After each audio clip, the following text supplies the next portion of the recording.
Assalamualaikum warahmatullahi wabarakatuh. Nah, kali ini yang akan kita pelajarin adalah terkait penyelesaian dengan metode DFS. Sebelumnya kita sudah mempelajari bagaimana proses penyelesaian menggunakan metode BFS. Proses pengerjaan antara BFS dan juga DFS itu sama, hanya saja nanti proses pembentukan grafnya atau pohon yang berbeda. Kalau BFS berarti dia proses pencariannya itu ke samping atau melebar. Kalau DFS berarti kita proses pencariannya mendalam atau ke bawah. Jadi dengan contoh soal yang seperti ini, berarti sini ada 4 titik atau kita anggap 4 simpul, yaitu A, B, C dan juga D. Dari simpul ini kita akan mengunjungi seluruh simpulnya. Dari ini soal ini kita akan mengunjungi, berarti kita harus ke B, harus ke C dan juga harus ke D, yang dimana kita akan mencari kira-kira jalur mana yang optimal, jalur mana yang paling terpendek untuk dilalui agar bisa sampai terhadap 4 simpulnya ini. Nah, di sini berarti harus kita mulai dari simpulnya terlebih dahulu. Berarti di sini ada 4 simpul, kita bisa asumsikan bahwasanya kita bisa mulai dari 4 simpul, yaitu dari simpul A, dari simpul B, kemudian simpul C, dan terakhir ada simpul D. Jadi kita dari 4 simpul. Kemudian di sini adalah seandainya kita mulai dari simpul A, yang ini berarti ada 2 cabangnya, ada 2 simpulnya, yaitu B dan juga C. Berarti di sini kita buat B, kemudian di sini kita buat adalah C. Sudah? Selanjutnya, jika pada BFS berarti kita prosesnya ke samping, karena di sini kita gunakan DFS berarti posisinya adalah ke bawah. Jadi kita mulai dari A ke B. Kemudian setelah kita dari B itu ada 2 titiknya, kita bisa ke C, kita juga bisa ke D. Sudah? Kita bisa ke C, kita juga bisa ke D. Sudah? Kemudian kita ambil dari yang paling kirinya. Seandainya kita dari C, berarti sini akhirnya adalah D. Jika kita dari B ke D, maka selanjutnya adalah C. Setelah tidak ada lagi simpul yang bisa kita lalui, maka kita akan proses ke selanjutnya. Berarti simpul C. Dari simpul C ini ada 2 simpul yang mungkin dilalui, yaitu di sini adalah B dan kemudian di sini adalah D. A, C. Kemudian ketika kita memilih B, maka dia simpul selanjutnya adalah D. Jika kita memilih D, maka simpul terakhirnya adalah B. Setelah tidak ada lagi, baru kita ke simpul yang selanjutnya, yaitu dari B. Yang B ini berarti ada 3 simpul yang bisa dilalui, yaitu A, C, D. Berarti kita dibuat di sini adalah A, kemudian di sini adalah C, kemudian di sini adalah D. Oke, berarti kita mulai. Seandainya kita mulai dari simpul B ke simpul A, berarti dari A ini bisanya kita adalah ke C. Habis dari C kemana? Ya ke D. Ngapain balik ke B lagi? Kalau ke B berarti dia muter. Berarti dia di sini dia adalah ke D. Selesai karena tidak ada lagi yang bisa kita cari untuk simpul ke bawahnya. Berarti seandainya kita dari B ke C, B ke C, baru bisanya ke ada 2, bisa ke A, bisa ke D, bisa ke A, bisa ke D. Nah, permasalahannya adalah kita lihat di sini B, C, kemudian A. Kemudian terakhir kita adalah ke B. Kita anggap ini tidak perlu kita cari lagi. Kenapa? Karena nanti jalannya adalah muter-muter. Begitu juga dengan ini B, C dan juga D. Sebenarnya kalau kita mau gambarkan itu bisa, tetapi masalahnya nanti jalurnya adalah muter-muter, otomatis itu bukan jalur yang optimal. Kemudian selanjutnya kita mulai dari B, kemudian ke D. Habis dari D itu kita ke C, kemudian yang terakhir itu adalah ke A. Sudah?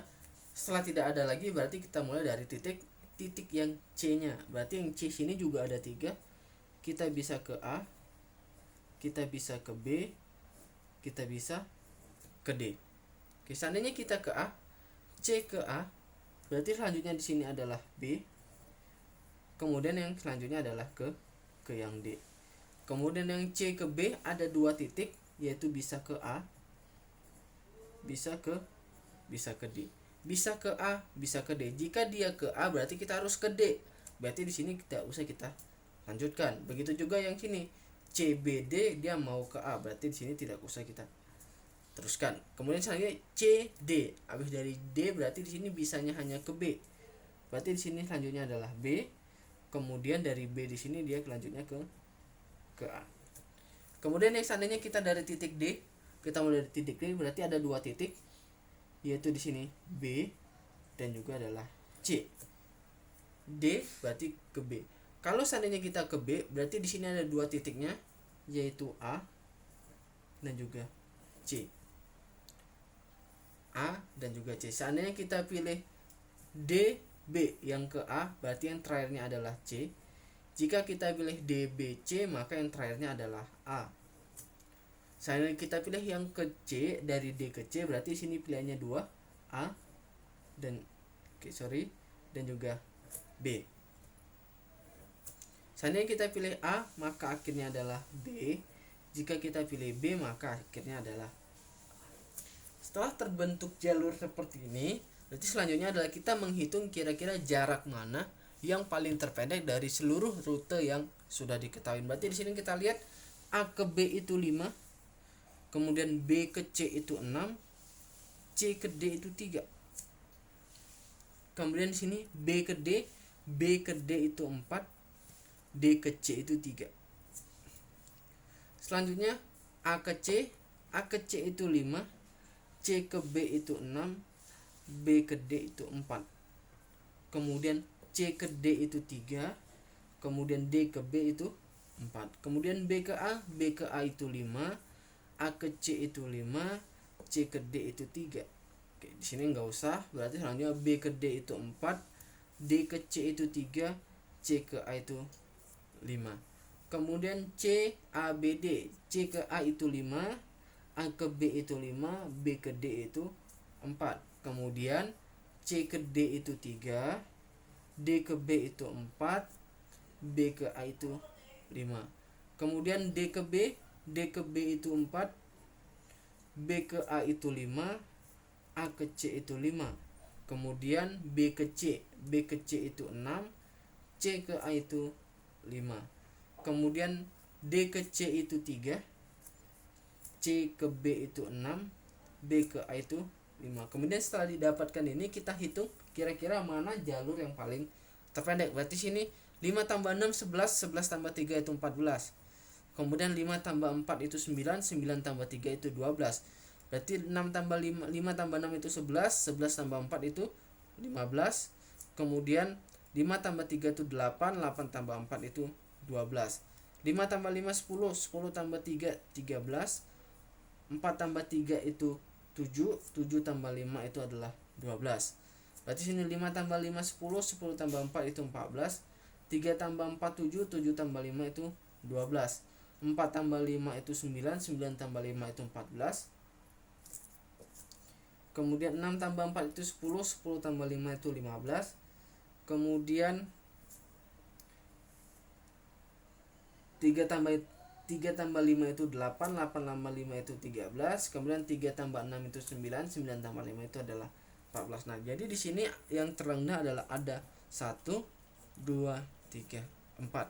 Ada 4 jalur kemungkinan yang harus dilalui agar proses pencari atau proses pengunjungan dari titik-titiknya itu dapat dilalui dengan cepat, yaitu dari A, dimulai dari titik A, kemudian titik B, habis titik B ke titik D, habis titik D baru ke titik C, kemudian dari A ke C, C ke D, D ke B.